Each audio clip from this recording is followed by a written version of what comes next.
If you're still a little lost, or just have a few questions about how Australia's going to reach its net zero emissions target, you're not alone. I just need some directions. Yeah, no worries. Where are you going? I need to get to net zero? Net zero. And this is all you have? Yeah. Actually, no. Because the federal government's recently announced it'll be spending $20 billion to get us to a point where the amount of gases we're putting into the atmosphere isn't more than the amount we're taking out. Net zero. And to achieve net zero, it says we'll need to invest more in new technologies. All right, so first off, you go straight down and then you take a right on ultra low-cost solar road. Ultra low-cost solar. Yeah. Solar. That sounds familiar. Now, solar energy is nothing new.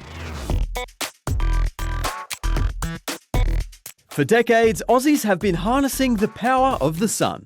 More than 3 million households now have their own rooftop solar system, and that number's only expected to grow. Half of our country's electricity is tipped to come from solar by 2050, which means we'll need more infrastructure, like large-scale solar farms and huge batteries to store and distribute the energy through a new digital grid system. All right, and then once you get there, you go up the hill and take a left on Clean Hydrogen Avenue. Clean hydrogen. Right, okay. Make sure you've got that right. You don't want to miss it. Hydrogen is the most common element in the universe, and it's got heaps of uses. It can power vehicles, generate electricity, and create products like steel. But hydrogen doesn't exist naturally on Earth on its own. It's found in combinations of elements, like with oxygen in H2O, or water. In order to get pure hydrogen, it has to be separated. When we hear about clean hydrogen, it's mostly referring to two methods. Green hydrogen uses electricity from renewable sources like solar to split hydrogen from oxygen in water through a process called electrolysis. While blue hydrogen is created by burning natural gas to create hydrogen from methane and steam, called steam reforming.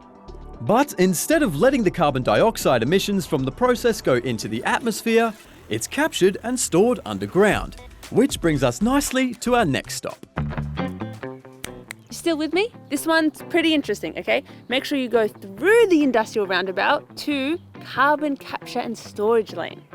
This one is, well, pretty much what it sounds like.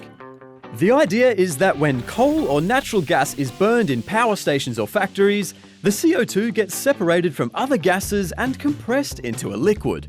Then it's transported to a storage site, where it's injected deep underground and stored. The technology's been around for a while, but it's expensive, controversial, and some say it's just not a practical solution to the problem. That's the map to net zero. I don't know if that's going to get you there. It'll get you about 85% of the way there. These are just some of the technologies the government's talked about. But the plan doesn't cover everything, because it says new emerging technologies will close the gap to net zero by the time 2050 comes around. That's something many people have been critical of, especially because it doesn't put a stop to existing coal or gas production. They have to have a solution for carbon long term.